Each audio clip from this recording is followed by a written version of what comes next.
We are back here with Front Office 2 Fridays here with a special guest. I'm by myself this time, which is crazy to think, but we're excited to have this guest on. Lucas, how's everything going today? It's going well. It's Friday. Can't complain regardless. But yeah, doing good, enjoying the day and yeah, how about yourself? I'm doing well, man. I know you were getting some work done with your car last week on Yeah. Friday, if I recall. Was everything good on that end?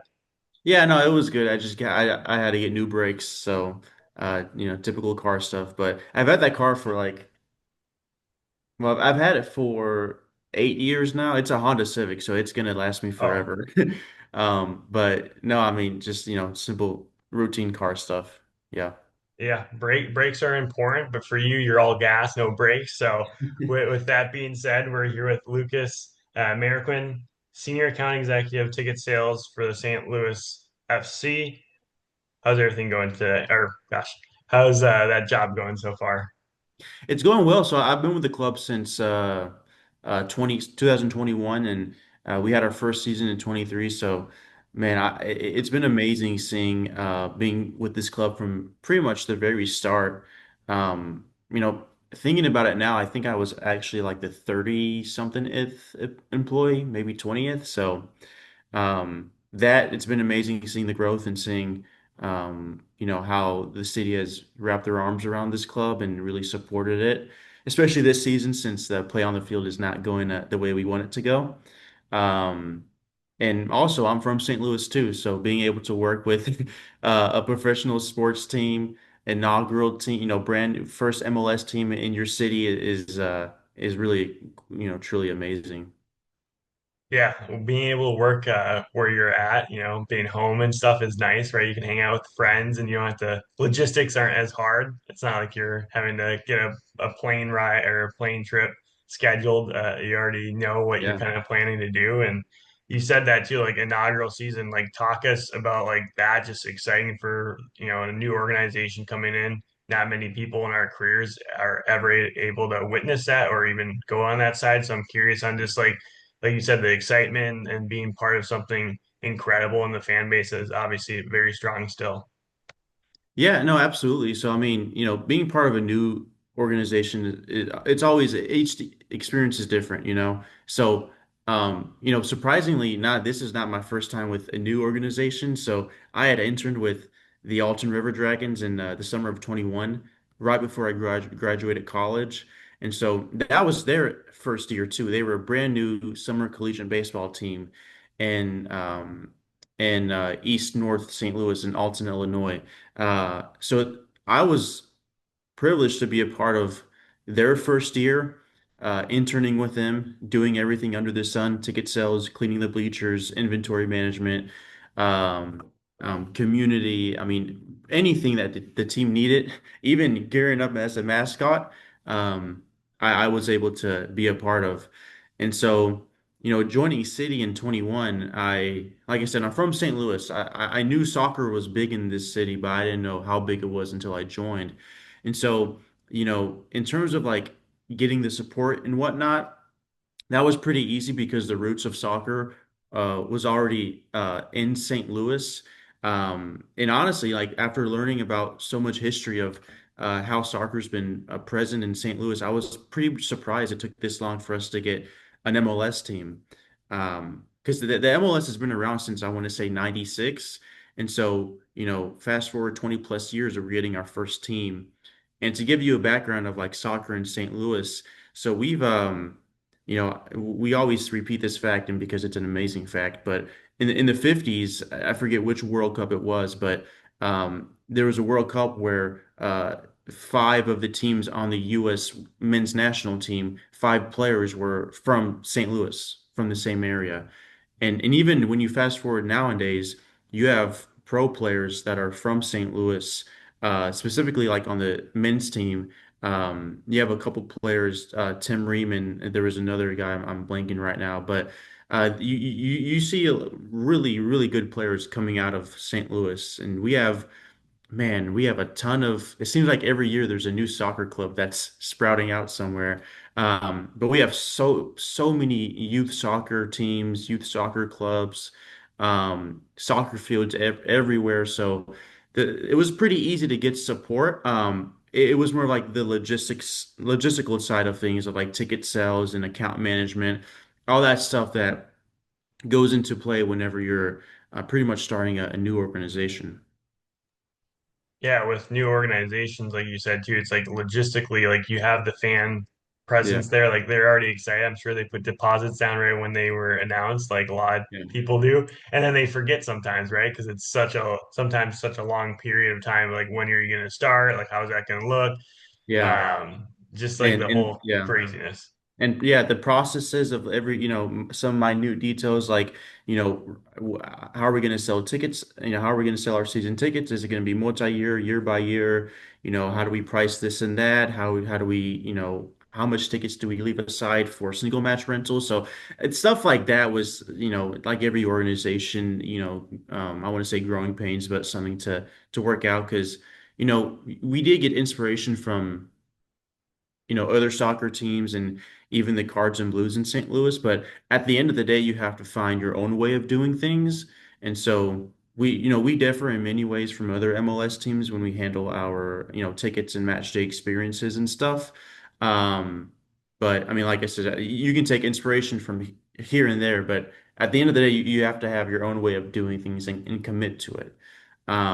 But I mean, going back to support, I mean, I don't know if this is if we're the only team, but we've had sellouts for every single home game since our inaugural season. Um, and in terms of support, we before Miami joined, we were number one in everything: jersey sales, attendance, everything. Apps down. We created our own app.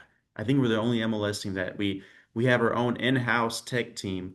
They made their own app, or we made our own app, which is very cool. I recommend you guys check it out. But it's super seamless. Anything City SC related you can find on that app. When you're at the stadium, you can order ahead when it comes to food and drinks. You can look at player interviews, a 3D virtual venue of the stadium. Anything really is through that City app. So, I mean, I can go on and on about like the innovative things that this club is doing and the barriers that we're breaking, but I mean, yeah, to answer your question, support and everything, it's the fans have been great, and I'm happy to see that we're also kind of I'm kind of giving back to the fans too, and giving them a really good product. Yeah, you guys are a catalyst a lot of MLS teams look at. I know the Sounders did have an app, and I think a lot of it had to do with just reaching out to you guys of how that looked, because we obviously never did it before, and it took a Right. while. I'm sure, I mean, it took over a year for us to essentially roll it out because, as you know, there's things that you have to kind of try and figure out if they actually work.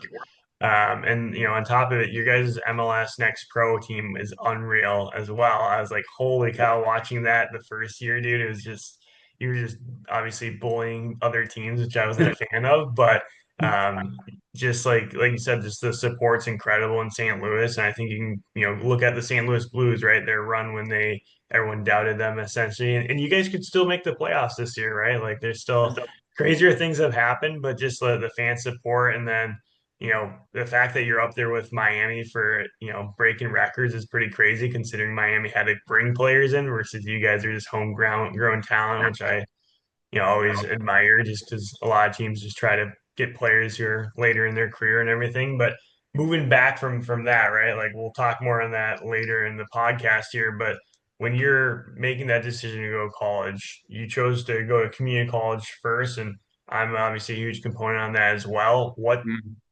led to that decision to go to St. Louis Community College for you and your career? Yeah, so I mean that all really came, I have to be honest with you, that just came down to dollars, because coming out of high school, I think I graduated with a 2.7 GPA, so I didn't have offers coming to me left and right, So I was pretty limited with my options. But the one thing I knew, and at that point I didn't even know what I wanted to do in the long term, but I did know that I did not want to take out loans whatsoever. So I was like, you know what? Let me go with the cheapest option, and that was St. Louis Community College. And at that point, like I said, I had no idea what I wanted to do. Um, I know in high school I was looking into music technology, but I found out that doesn't make any money, so I was like, let me not do that. So then I was like, let me get into the sciences and stuff. So I think actually my second or first semester of community college, I was like, let me look into like being a physician. So I was like, let me try to be a physician's assistant. Let me look into that. And then I took a biology class in my second semester, and I did not enjoy that whatsoever. I know that's like I know that's not what being a physician's assistant is, but still, it's like if I have no interest in this science class whatsoever, it's probably not for me, right? So then, then I looked into business and I was like, let me just try get into the business corporate world and see where that takes me. So I finished my 3 years of community college, and at the end of my 3 years, um, I started looking into sports because, I mean, I obviously like sports, right? So I started looking into sports, and I was like, you know what? There's this new major going around I keep seeing called sports and management.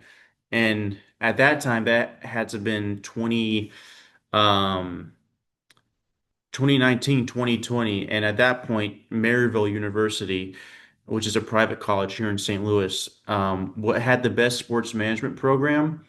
And so I looked into Maryville, and again, money wise, I didn't have money to go to Maryville University, even though I wanted to do sports management. So I ended up going to the University of Missouri St. Louis, which was one of the cheaper colleges in St. Louis, and they didn't have a sports management program, so I had to stick with business. Um, and so at the end of my first year at UMSL, I was taking all my business classes and stuff. Everything was going great. But at the end of my first year, they announced, hey, we're going to have a new major coming up called sports management. And so obviously at that point, I reached out to my advisor and I switched my major almost instantly because that's what I wanted to do from the very beginning, right? And so, long story short, switched my major at the end of my first year. I had to take I had to take another semester of classes just to make up for because luckily business and sports management, a lot of those classes are very transferable. But there were some classes that I had to make up for. And then yeah, I graduated in this end of summer in the summer of 21 with a sports management degree. Incredible Mm. journey, right? Like it comes down to money too, right? I think Yeah, that's what happened to me. And I wasn't the smartest kid either. I had a way lower GPA than you. I'm not going to say it because it'd be pretty embarrassing to know that I'm sorry. now somehow in a career path. But it's also as a way to kind of refresh and figure out what you want to do because college does come fast. And if you kind of go through it as quick as possible, you're not going to get that full experience. So the fact that you were able to do that, and ironically, they make a major right when you're like, oh, Yeah. you could have done this a year before, but like, okay. And like I know that program's flourishing right now as well. Like just the faculty that are in charge of it is incredible. I think when I was on LinkedIn, I constantly saw it and I was like, oh man, I gotta look this up. And I think that's how we kind of connected as well. But I'm just kind of curious on like just the ways they were able to put you in to get, sports experience in college. How did that help you obviously build those connections from the start up? Yeah, so big shout out to my professor, Karen Beleska, Dr. Beleska. She was instrumental in my growth in those that final year of my career. The way she operated her classes was just very unique because she was very, she was very focused on, you know, in college you have your books and stuff you study, your tests and everything, but she really, really pushed networking, growing your network, talking with people in the industry and growing connections. Like she was super, super focused on that and encouraged all of us. And even in some of her classes, we had weekly assignments where, or I don't know if it was weekly, but we had assignments where we actually had to connect with other people on LinkedIn in the sports industry and interview them. So, I think the way she operated her classes was very innovative. And keep in mind, this was like during COVID. This was 2020, 21. So everything was virtual. And I think she did such an amazing job. And I'll always be forever grateful for her because she's the one who actually sent over the job application for St. Louis City when I graduated. So forever grateful for her and how she operated her classes. And I think going back to that, I didn't have that much sports experience before joining City. I really only had two internships, one in the spring of 21 with the O'Fallon Hoots, which is another summer collegiate baseball team. That was a marketing internship. Honestly, didn't get too much out of it for different reasons. So I'm hesitant to even mention that internship up. But then with the River Dragons in the summer of 21, I like I said earlier, I really I gained a lot of experience in different areas. And I think the number one thing I learned was how important it is to like be a sponge and to not be too picky about where you want to work or what you're working in. Because I realized, and at that point, I knew I wanted to work in sports, but I wasn't sure what I wanted to do. So working with the River Dragons, I got a taste of everything, and I learned that you can't be too picky because I couldn't have been like, oh, sure, let me help out with like inventory management, but I don't want to clean the bathrooms or I don't want to clean the bleachers after the games. It's like you kind of have to be open to everything in sports, because that's really truly how you learn the most. Um, and yeah, and then after that internship with the River Dragons, I applied to City and got the job. So not that much experience, but I'm telling you, those 2 months of summer baseball, man, working every day, you learn a lot from that. Yeah, I have a couple friends who worked in baseball, and I've never worked in baseball and directly for two reasons. One, because I probably couldn't do it, and two, it's like you said, long hours, and I'm kind of curious on a follow up with that. But before I ask that question, I think it's important to obviously shout out your faculty and everything, and having someone in your corner is huge nowadays in the sports industry, and I think people take it for granted, and the way that she was able to set your class up for success is huge because from there you can also tell who's going to actually make it in the sports industry, and then people who are like, oh, they might just send a message over like, hey, can you answer these questions, and then you know you need to have that personal touch with it. So I think it's really cool that she was also able to send you over the opportunity, and now you look back at it like, man, like made a great decision for everything, and like it's pretty probably for you maybe, I mean, looking back a little bit emotional too, like man, like they gave me everything, and like you now want to give back to other people, and that's what this podcast is all about. But Yeah, um moving 100%. forward and everything, like you said, like not you didn't have too much sports experience, but I'm curious, did you ever have like a tarp pull experience, and like did you ever get swept under? I didn't get swept under. The tarps we had. I think we only used them for one game that year, which is actually pretty surprising. Um, and the tarp we had, it wasn't because I see the tarps they use at Major League Baseball games, and those things are humongous. And we didn't have anything like that at that quality, you know. So there was one time where it started raining. Um, we had to bring the tarp out. Which, hey, again, I didn't sign up to work the field to be a groundskeeper, but when you're working in sports and you're just starting off, you got to be open. You got to be open to doing everything, right? So. I never got swept under, but I have seen stories about that happening, and it's not fun. It's crazy. I also think like it would be a cool activation for baseball if it does rain, like to have fans like designated Yeah, like to come out there and everything. I think that'd be pretty funny just to have fans do that. But then you have a liability feature if they do go under. It's like they for could sure. not necessarily die, but like they get Yeah. so crazy with that. But kind of moving forward to the experience side, had an opportunity to discuss on kind of like the Alton River Dragons being a new team and being able to have that opportunity. And then you were able to get a county executive ticket sales on Elevate Sports Ventures. How did that kind of come about? And then obviously now in your role, what has been something I guess that you've learned, and then what has been something that you've been really good at really understanding when it comes to reach out and everything. Yeah, I mean, so with Elevate, so when I first joined City, so Elevate Sports Ventures, it's a company that helps with events. If you're a new team, they help you sell tickets and stuff. Long story short is what they do. And so we hired Elevate as a new team to help us sell tickets and whatnot, because they have the infrastructure for that. So when I joined City, technically I was hired by Elevate as a contractor to work for the team. And so it was a 1 year deal to help sell out season tickets.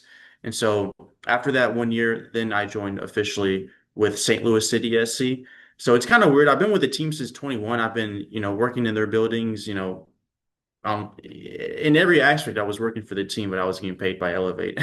Um, but I officially, joined as a city employee in fall of 2022 after that 1 year.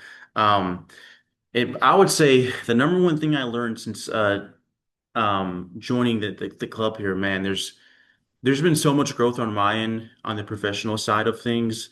I would say one of the things I've learned is patience. I am somebody who is a very fast-paced worker. I like to get things done on my own pace, and I try not to delay things as much as I can. But obviously, when you're working in an organization with the team, you have to understand that not everybody works at your pace. And there's just some things that you have to just wait on. A good example is like when we have ticket issues through our system. I know nothing about our ticket system and how all that works. I just have a fan here that's telling me about, oh, I can't access my tickets or I'm waiting for my tickets and whatnot. That in that situation, I have to be patient, even though, oh my gosh, it's been a week or two, and like the fan this hasn't been resolved.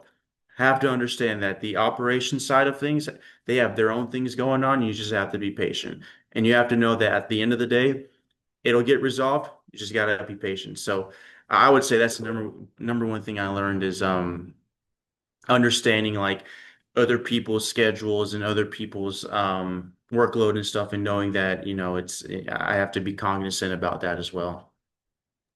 Yeah, patience is key, and it's something I'm learning too, right? With being with a new organization, like you have to realize everyone's got a lot of different things on their plate, and you can't just assume that, oh, you have to get mine done first, right? Because that's exactly what the kind of customer is like, oh, you gotta get this done right away, and the client, and I think it's like you said, important too to realize like they have a lot going on, and if it's a ticket issue, like at least for us when we were at the Sounders, we could just text a ticket over to them in the meantime, just so they would have at least a solution there. So I think it's cool that you were able to, obviously contract into a full-time role and now obviously flourishing with the team and having a ton of sellouts is incredible. Like I think that's every franchise's goal is to have as many as they can. And it's just cool to see obviously where you've come and everything. And kind of wrapping up here, we do have our Flash Friday questions and everything. For sure, for Um, sure. this is where we get to ask some questions outside of just the typical ones you hear on these, calls and stuff. So my first question here, obviously you've been in St. Louis for I'm assuming your whole life. Is that correct to assume? Yeah, that's correct. Yeah. Perfect. So my question for you is what's your favorite food spot and why? My favorite food spot. You're asking the wrong person, man. I'm not a foodie. Listen, and that's kind of bad because St. Louis has so many good restaurants, man. I always remember my one of my managers I worked with, who's now with the Pacers. He's from Detroit, and he worked with us for a couple years, and he was just blown away by how much good food there is in St. Louis. And so I'm not biased. That's not my St. Louis bias. Like people say, St. Louis is one of the best food scenes in the country. So I'm not a big foodie guy. Like there's so many good restaurants out there that I just haven't been to yet, and I've been here for 27 years. Um, I would say though, the one place that I've been going to the most, because I'm a sushi guy, so I'm a diehard for sushi. I'll eat it every week, every day if I could. So there's this place called Sushi Eye that I've been going to, which is like it's a traditional Asian Japanese restaurant. We have this thing where it's for $15 you can get all you can eat sushi. It's not a buffet. It's like you order as you order as you go. So that's where I've been going to. It's super affordable and it's all you can eat sushi. So that's a place I've been going to a lot recently, but I have to expand my horizons because there's just so much good food here in this city. $15 is crazy. In Seattle, I would be like looking at probably like $60. Mm. So And it's good sushi too. I mean, it's not, we're in the Midwest, so it's not like the quality of sushi you see on the East or West Coast where they're right next to the ocean. But it's a good you get a lot for your money there for do sure. you are you a chopsticks kind of guy or are you using a Oh fork? yeah. I Oh, use okay. chopsticks. So Okay. actually, I used to be a server at an Asian restaurant for like 3 years, and then COVID actually took us out of business.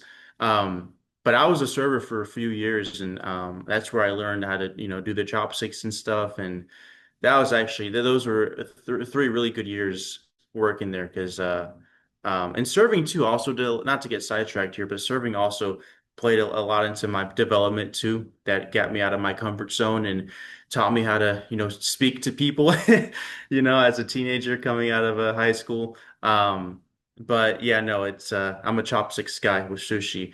If it's rice and stuff, I'll probably use a spoon just because, I'm impatient and I just wanted to get it done with, and chopsticks forces you to eat slower, because of Yeah. how it is. That's why I don't But like chopsticks, man. I'm a fast kind of guy like you, where it's like I just want to get it yeah, in my mouth, feel like I'm full, can't move, and stay on my couch. That yeah, seems like a good way for me. I'm not much of a sushi person. I like California rolls, but everyone says that's not really sushi. So that's it's yeah, sushi. exactly. It I mean, is. who am I? I'm not the expert. I just eat Yeah, it. yeah, yeah. Hey, between you and I, we're it's sushi. And then I got two more questions. The next one is, what was your favorite sports memory and why? Oh, easy. So, we have the Cardinals here in St. Louis, and again, I've been in St. Louis my whole life, but I'm not a diehard Cards fan. Like I go to 2, 3 games a year, but I don't keep up with the team. I like the sport of baseball. I'm not one of those people who think it's boring and hate it. I love baseball. I think it's an awesome sport and lots of tradition behind it too. But my favorite sports memory has to be wow, 3 years ago. Yeah, 3 years ago, Albert Pujols. It was this last year playing. He came back to St. Louis to finish his career. And I remember I went to an afternoon game with actually our ticket sales department, and he hit a grand slam, his final grand slam of his career. Well, at that time, we didn't know it was going to be his final grand slam, but it was like a late July, August game, and the season was ending. So it's like he's probably not going to hit another grand slam. But I saw him hit his last grand slam ever in his career. And that was how the stadium erupted. All the fans got up and cheering, and it was awesome. You know what? Funny thing, I actually looked at because I was recording that, and I actually tried to find that recording like a couple weeks ago, and I couldn't find it. So it's up here now. I have the memory here locked away. Did you delete it? Like we need to see the footage. I don't know, man. We had we had really good seats. We had 100 level seats. So it was a really great view. Um, But no, man, it was amazing. And like I said, I'm not the biggest baseball guy. I mean, I knew of Albert Pujols growing up and stuff. I didn't really I haven't seen him play since before that season in 22. Because growing up, I didn't go to a lot of my parents didn't take me to a lot of baseball games growing up. I probably went to two baseball games growing up, Look at which that. You were already halfway there after that one. yeah, blame my parents. Blame my parents for that. But Hey, that was so awesome. That and then our inaugural game as well was also super freaking amazing. I would say those two were my top two moments for sure. yeah. I mean, seeing the whole venue packed for the first game, like it's one of those things. Like it's like holy cow! Like we did this. We were able to work as a team, and now we get to watch a team destroy every team pretty much that year. It was insane. Yeah. I Sounders did a little bit better against you guys, but that was pretty much it. you guys have our number though. I think you guys have beaten us so far more than we've beaten you guys. So you Yeah. have Hey, our hey, number. it's all right. I mean, we're based off the fan base, they think that we're not, even in the playoffs right now. So it just shows you the strong soccer culture there. And then my last question here, this is the question I have asked, I think the last probably 6 or 7 podcasts. But what if you were able to get an NIL deal? What deal would it be with and why? What company would it be with and why? I don't want to go. This is so generic and boring. The first company that came to my mind was Chick-fil-A, just to get free Chick-fil-A. But that's such a generic NPC answer. Um, something that's not food related. Let me think. Yeah, you said you're Uh, not a foodie, so this is really crazy that you brought well, I mean, well, when I say yeah, Chick-fil-A. well, I like to eat food, but I don't like adventure and expand my horizons with different food types, unfortunately. You think okay, a non-food company, I would have to say the first thing that comes to my mind is Tesla. Just to get a free Tesla. That that sounds like a pretty sweet gig. Yeah, Teslas are nice. I mean, would you I mean, I would imagine you want more than just a Tesla. You probably want like a charger, everything included, like all inclusive, Oh yeah, I mean, I want right? if I get an NIL deal with Tesla, I want them to Stock, take you want some stock possibly too. yeah, so I want some stock and I also want them to take their best car that they have, even if it's a prototype, their best car they ever created, modify it for me so that it's even better, and then give it to me. There you go. And then I'll have your see if you can put your signature on it too. So it's like Yeah, one of one, right? Like baseball yeah. cards and stuff. And that's also such a cool logo to be associated with the Tesla's logo, you know. So yeah, I would say Tesla right now. I mean, I probably have better ideas if you if you gave me some more time, but Tesla and Chick-fil-A, I guess, are my answers. There you go. You got two deals there. You're better than all the other people. You can what you can do is you can be in your Tesla while you go to Chick-fil-A, and then there you go. They already Yeah. know Hey, who you are. for those deals, I better be like number one in the country in my whatever sport I'm playing Yeah. for Hey, deals number like one in that. ticket sales, buddy. Number one in ticket sales. That's all you need. Awesome. Well, before we wrap up here, Lucas, what is a way for our listeners to reach out to you? And then what are maybe like one or two pieces of advice that you'd want students to know if they're trying to get in this ticket sales side in sports? Yeah, so I can be reached on my LinkedIn. I answer every message except the spam ones. I do not answer those. Like the messages you get like in mail message and like Oh I yeah. ignore those. But no, I if you reach out to me on LinkedIn, I will answer you. I try to really commit to answering anyone who reaches out to me.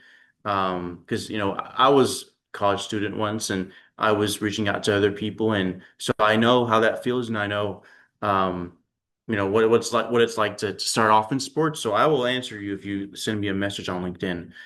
Connect with me first though, so that your message actually gets through to me. And I'm assuming you'll put it in the description or something. So we'll have that down there to reach me. And then some advice. There's lots of advice, honestly. Just to continue the theme, I'm gonna my best advice would be to not be picky and to really explore. If definitely if you want to work in sports, explore every avenue, learn about different departments and different aspects of the sports industry. And don't really be like so honed in on like, oh, I just want to do special events or I just want to do, CRM or ticket sales. Don't be picky. Be open to learning anything and everything. Very well said. I 100% agree with that. And just put yourself in the best situation possible. And the best way to do that is obviously getting as much experience in other departments to know where you can stand and everything. So, again, thanks, Lucas, for being on the podcast here. I want to thank all of our listeners for listening through. And we'll be back here next Friday for the next episode for Front Office U.